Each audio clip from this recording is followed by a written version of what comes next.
Coffee, Cows, and Crops is produced by the Peace Country Beef and Forage Association and hosted by Extension Coordinator Johanna Murray.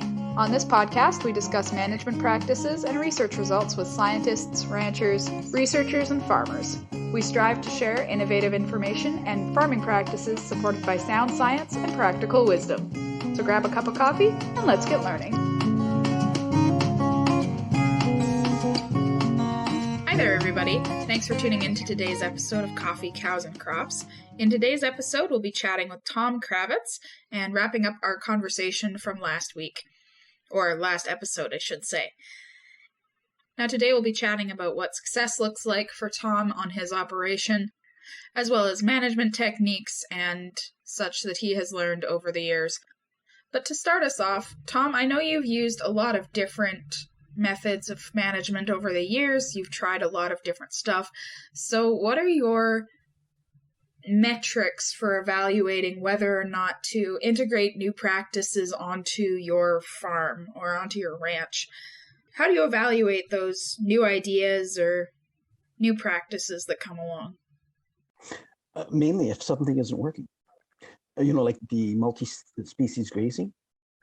Well, no, I don't like that word because a lot of people are using that word, but they're not. To me, it's not really multi-species grazing. They are just grazing different animals in different groups.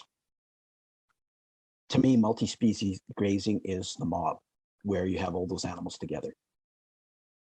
And the reason I did that was because our labor was ridiculous. We had hogs over here, we had sheep over here, we had turkeys, and we had cattle, and it's just like all day long. It was steady work all the time. And I just like, this is not working. So I just said, okay, let's put them together. And that's how it happened. And I thought, oh, it actually works pretty good together. And then, the more that I've done it, what it does for the soil is miraculous. And, I know a lot of people that I tell a couple of these stories to, they get a blank stare over their eyes because, like there was one time I had the mob, but with the cows, the horses, the sheep, and the hogs.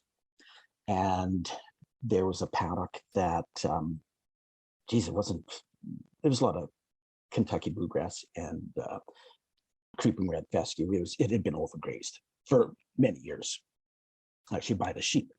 And anyways, it wasn't doing anything. And I just thought, And we were already at 35 days of recovery. So I knew that grass wasn't going to grow anymore. It was just going to get old. So like I said, there wasn't much there. And I thought, well, I got to do something, because if I do nothing, I know what's going to happen. It's just going to be old grass. So I moved the mob in, and I don't remember if they were there for a full day or just a half a day. But anyways, for a short period of time. And then I carried on. And I don't know, it was about a week later. I was riding my horse and I looked over. Like, there's this square of all this green grass. And I was like, I don't remember that being there before. And a couple of days go by, and so I go over there. So this is like tops 8 days, 9 days later. I go over there. That grass was 12 to 18 inches high. And not just that, there was all kinds of species of grass. Like, it was a thick sward of grass. How the hell did that happen? How did that happen? And I've seen this sort of thing when you have these different animals come together and graze all together. It just amazes me. But it does not work when you do a leader follower. For some reason, it doesn't work. And I relate it back to what's going on right now in farming with the polyculture. Okay. I'm hearing about all these, well, actually, I've seen it too. These amazing things that are happening when you have a polyculture. Like this friend of mine at Stettler does swath grazing with a polyculture. Joanna, it is unbelievable what he has, like the production, not just the production, but the quality. It's phenomenal, absolutely phenomenal. Yeah, I know producers up here that are mixing their entire feed ration in the seed box. Oh, cool. It's amazing. Yeah. So why aren't we thinking that way with livestock? Mm-hmm. We're not. Yep. Somebody was talking to me here a couple of months ago and they were like, cows are a monoculture. Cows are a monoculture. Sheep are a monoculture. Yeah. Darn right. And it's so easy. Like once you learn how to create a herd, they are so easy to handle. Just so it's one person. It's just, there's nothing to it. It's one person. Now, like it does take some skill to get them trained. But once you get them trained, well, a 12-year-old can go and move them. And I'm not kidding. I remember, Heather and Tiffany that would come out and stay, I talk about them in the book. That's actually inspired, ranching like a 12-year-old. They did all that stuff themselves. At that time we had bells. So they just rang a bell and everything followed them. So it's very, I'm not being facetious when I say a 12-year-old can do it. Now, maybe a 12-year-old can't train them because it takes a lot of skill to do that. But once you get there, 12-year-old can certainly do it. And I mean, I think that's the biggest complaint for farmers and ranchers is it's too much work. And I think a lot of people, they retire not because they want to retire, because it's too much work. Like kind of just talking to different people and hearing this and that. It seems to me that a couple can run about 150 cows. Okay, traditionally, they can run 150 cows traditionally, and a couple can run about 350 ewes traditionally. Where you're tagging at birth, you're giving needles and this sort of thing. But when you change things and make it simple, you don't have to retire. I know this couple up in the Valley View area. I know them. I know of them. And it was actually their story that inspired me to start bale grazing the way that I bale graze. Well, they're well into their 70s and they calve out, 600 to 800 cows. I don't know them intimately. So, I'm hearing from friends that know them. So I'm just, this is third hand, but that's pretty impressive, and I have my old friend, Jim. So Jim's 78 this year. He's running more cows, more than twice as many cows now at 78 than he did when he was 40. And he's enjoying it more. And in fact, right now he's in Panama because he hates the winter. So he just has things set up where he bale grazes. He has all these little paddocks and he gets his grandkids to go and open a gate once a week. There you go. There you go. So it's that thinking. I don't know where we started here to get here, but anyways, carry on. Ask me another question or something. All right. I guess building off of that, you alluded to how a significant amount of your philosophy on keeping things simple and on all of that management stuff was based on your teenage workers early on. And I hear a lot of people talk about the lack of labor and the lack of skilled labor in agriculture. So I was really interested to see your chapter on managing employees and that sort of stuff. So can you talk a little bit about your approach to kind of hiring and training people to work on your ranch? Actually, no, that's proprietary information. I'm kidding. Anyways, okay. So, you know what? This actually came from my rigging days. Okay. And I talk about that in the book, I think.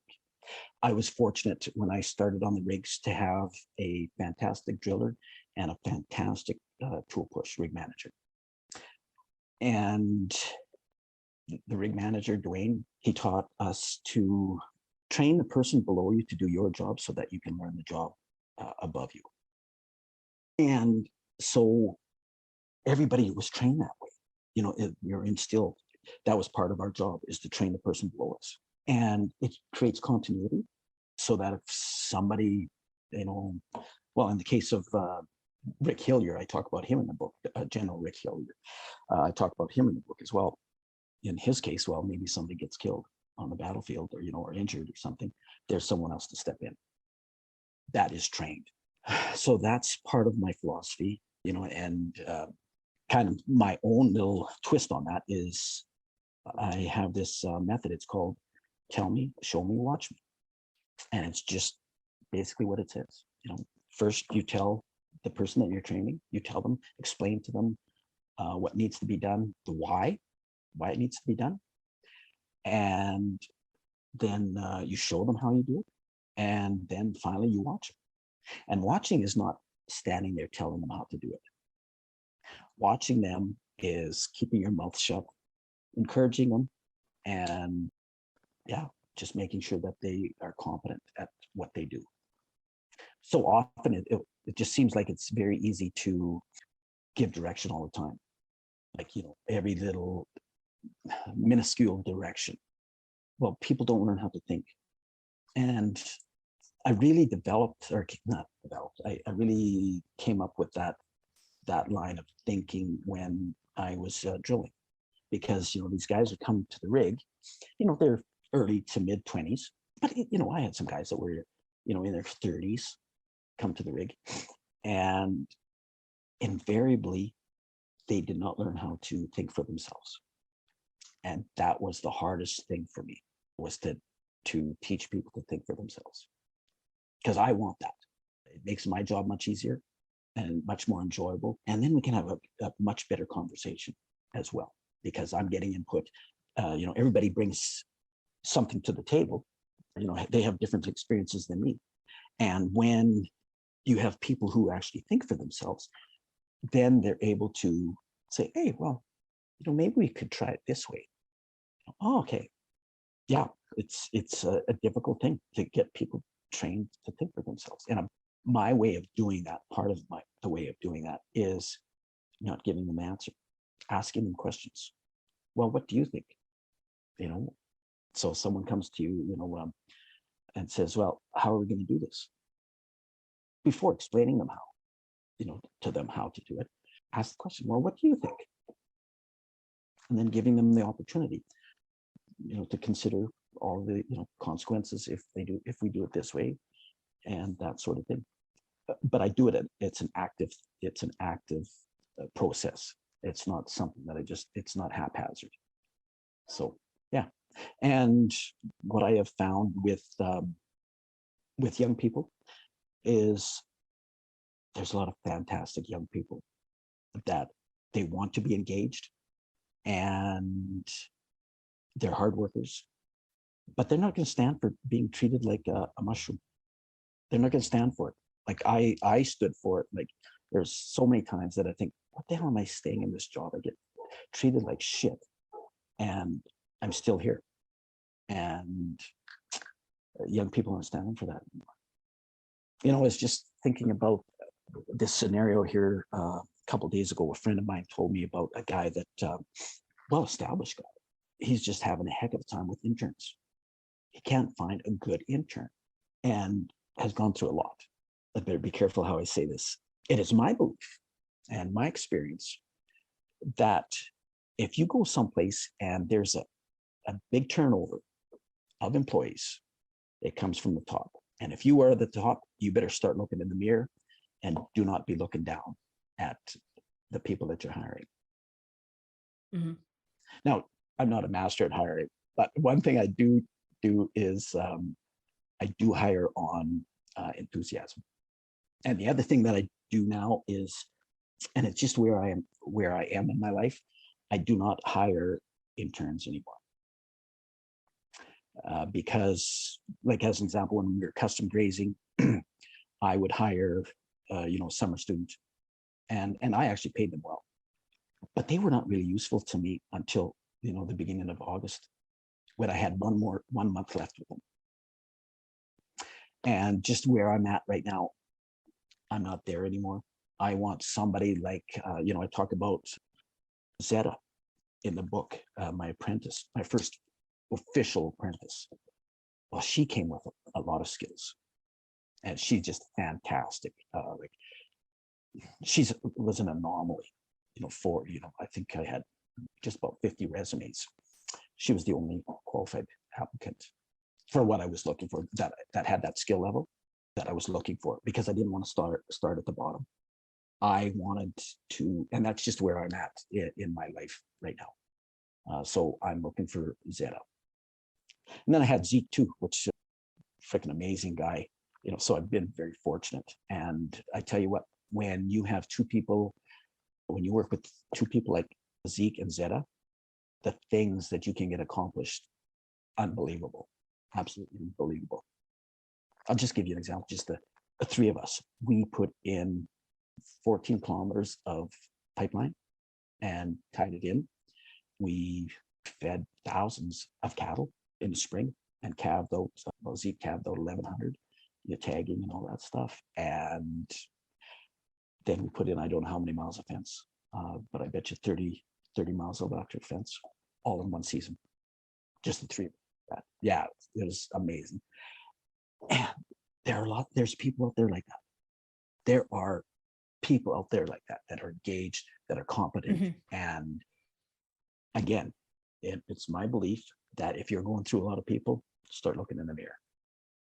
Being employer is a skill that you have to learn. Like when I started drilling, well, I had to learn those skills, how to be a leader. Go and figure them out. You can't just sit in the coffee shop and whine about how crappy the new generations. Get out and read a book like that book by General Rick Hillier, Leadership. Well, that is an inspiring book for me to read. And it just really opened my eyes and actually inspired that method of training that I have. Awesome. So before we sign off, of course, we should mention where people can find your book or more info about you or any of that sort of stuff that we talked about today. Yes, Johanna, thank you. I'm going to go off on a little tangent here, just about my book, very specific to my book. So I'm having a little issue with my publisher. Very pleased with the product, like what they did and how they put my book together. The videos. I have to learn how to do the videos, and maybe I'm not a professional, but I would say I'm almost a semi-pro at doing videos. Anyways, with that QR code, so the video is embedded right in the chapters. So you can just go with your phone, click on that QR code, and it'll take you to the video that chapter references. So that's pretty cool. So I've done all that work, and I paid for the editor. I paid the publisher to put my book together like that. I'm doing the promotions for my book.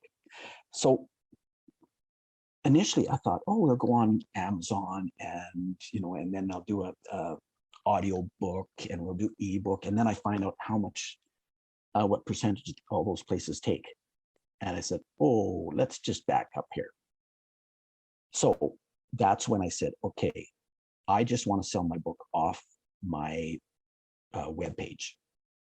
So publisher was not really on board, but I'm paying him, right? So then I find out he went and listed my book with the bookstores. So here's what happened. When someone goes to Barnes and Nobles or to Amazon and buys my book, I make $15. That's what goes in my pocket. When they buy it off my webpage, I make $30. So anyways, when I found this out, I had a heated discussion with my publisher about it because I was very clear that I did not want my book listed with anyways. And I do understand where he's coming from about sell as many books as you can, but my market is small. So I'm in the niche market. So then after I left him and I'm kind of calming down, I start thinking about, well, how am I going to swing this in my benefit? And I realized this is exactly the same as a cow-calf producer. Okay, let's say someone goes in and sells their calves right off the cow. Okay, that's total commodity. They go to the sale barn and the next day you're either bitching about the price you got or you're bragging about the price you got at the coffee shop, right? But you can make a decision to wean your own calves, wean those calves, keep them at home, background them, precondition them, or whatever you want to do, or maybe you want to keep them and develop some breeding heifers. That's your decision. And the other thing that you can do is you can go a call around and to feedlots, or whoever is, and say, hey, I have these preconditioned calves. They're this weight, and here's the videotape. This is what I want for them. Okay, you can negotiate there. But that's your decision. So do you want to be in the niche market? Do you want to do some extra work? Or do you want to be in the commodity business? So I equate this going to my webpage and buying the book. That's like buying direct from the producer. And have you ever taken Ranching for Profit? I haven't. I've been adjacent to it. I know kind of their principles, but I haven't actually taken the course. Okay, I rave about, I think in the book I rave about Ranching for Profit, because just I've learned so much from Ranching for Profit and being in the Executive Link program. Mm-hmm. Very powerful. But what I got from Ranching for Profit was business principles. It's just business. And it doesn't matter. It's directed to ranchers, mm-hmm. but the principles are the same no matter what business you're in. Yep. And had I not taken that course and been in EL, I would have not recognized that there was another way to capture revenue from my book. So I just found mm-hmm. it kind of interesting from a business side of things, that it's exactly the same as if this was a ranching business and I was producing calves or lambs. So, and people can find it on your website? Yes, simplyranching.ca. Perfect. Yeah, I forgot about that. I need that. That's the important part. Yeah, and would you believe I have a studio booked? I'm going to do my own audio book. I'm only going to sell the audio book from my website, because when it goes to Audible, 80%. Mm-hmm. So I want to stay in the niche market. Alrighty. And I'll put the link to your website and all that stuff down in the description of the podcast. People can check it out there. Cool. That'd be great. Yeah. Hey, thanks very much. I appreciate you doing this for me. Quite enjoyed. I know I ramble on a bit, but I enjoy talking about it. And there's a lot of young people that are really engaged and they're excited. And I remember being there and just drinking the Kool-Aid, from holistic management and, all these things and the marketing and all this stuff. And then getting disillusioned with how much freaking work it is. Yep. And it would have been great to have a mentor that could say, okay, yeah, this is all great, but we got to tone it down or you're going to get yourself burnt out.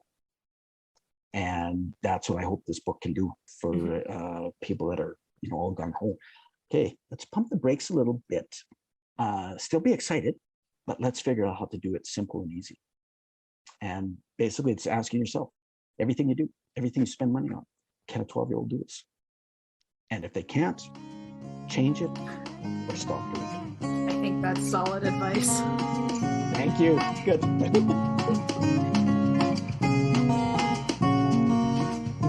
Peace Country Beef and Forage Association is a research and extension group based out of Fairview, Alberta. Our mission is to help producers thrive in an agricultural system that is profitable, regenerative, and attractive to future generations. To learn more about what we do and see the results of our research trials or our archive of newsletters and fact sheets, check out our website at peacecountrybeef.ca. Want to get in touch? Have a burning question or a topic suggestion? Send us a message on Twitter, Instagram, or Facebook. Thanks for listening.